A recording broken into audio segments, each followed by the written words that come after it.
Welcome to Wrestling Games Exhumed. My name is Matt Denton, and as a wrestling fan and gamer, I'm going to marry two of my favorite things together, wrestling and video gaming, by going around digging up games of wrestling's past and throwing them back into the ring for another fight. Good, bad, downright ugly, I'm gonna play them. On this episode, WCW versus the World. In 1996, the PlayStation was growing in popularity, and as such, wrestling fans were clamoring for what would be one of the first wrestling games in 3D. The team at Asmik and The Man Breeze released Virtual Pro Wrestling on the PlayStation 1, or WCW vs. the World as us international fans know it.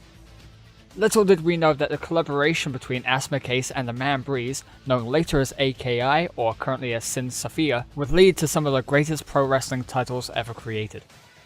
While the rival WWF developers were toying with Mortal Kombat for kids, WCW vs. the World went a more simulation-based route, which was quite innovative for the time. Since up to that point, the only real simulation-based wrestling game was Fire Pro Wrestling.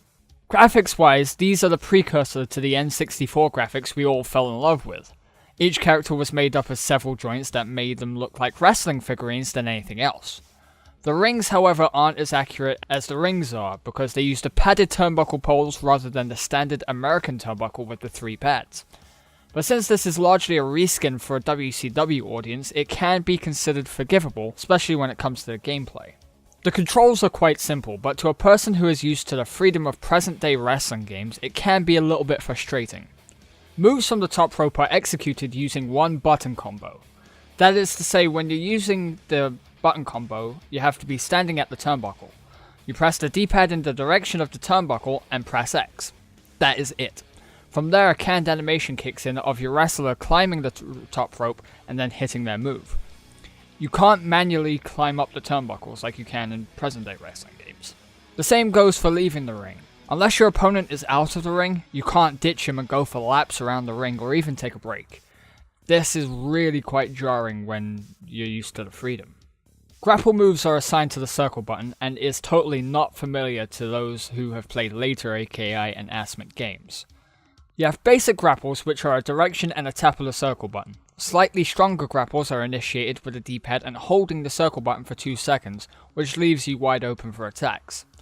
There are roughly 19 grapple moves in your arsenal, which seems standard for that era, so that goes for turnbuckle moves, standard grappling moves, running moves, and grounded moves too. This also includes your special move, which is activated when your spirit meter is flashing. Talking of the spirit meter is a standard among games from Asmik AKI. As you hit more moves, your meter grows, as does your confidence match-wise, until you get to a situation where you've built enough momentum so you can hit your finishing move. As you take damage, your meter depletes because you haven't built enough momentum, and it makes it easier for you to be defeated. However, at times you can gain your second wind where you'll kip up with renewed energy and stop you from being easily defeated. The main chunk of gameplay comes from the League Challenge, where you can take one of the 50+ wrestlers and wrestle back-to-back matches against wrestlers from a certain league, such as the WCW League, where you face familiar opponents such as Sting, Ric Flair, Chris Benoit, people like that. Or you could face unfamiliar opponents from such fictional organizations as Neo Strong Wrestling, which aren't quite fully original creations. They are based on wrestlers from other companies such as New Japan, but haven't got the necessary copyrights to use the proper names. So you'll find a Great Muta in there, or a Hayabusa, or a Sabu, but they're not called Great Muta, Hayabusa, or Sabu. These characters happen to also be present in Virtual Pro Wrestling, so it takes the workload off the development team, I guess. Upon completion of this mode, you'll unlock a new character for regular play. This can range from Bruiser Brody to Jeff Jarrett, except Bruiser Brody doesn't have Bruiser Brody as his name. Also making an appearance in the unlockable character roster is Andre the Giant, under the name The Giant, not to be confused with the Paul White character of the same name. This mode is quite basic and par for the course at the time. Just invent your own meaning for the mode and then enjoy it for what it is.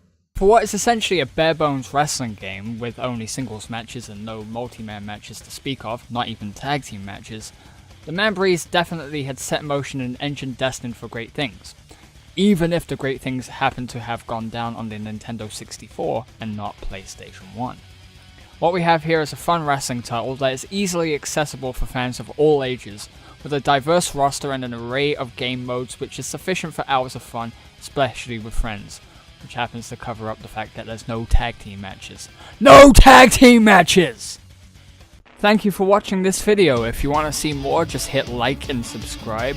If there's a wrestling game you want to see me dig up and dust off, drop it in the comments below. You can follow me on Twitter at WordsandPrism, and you can find much more of my stuff at ViciousPrism.com. So take it easy and I'll catch you next time.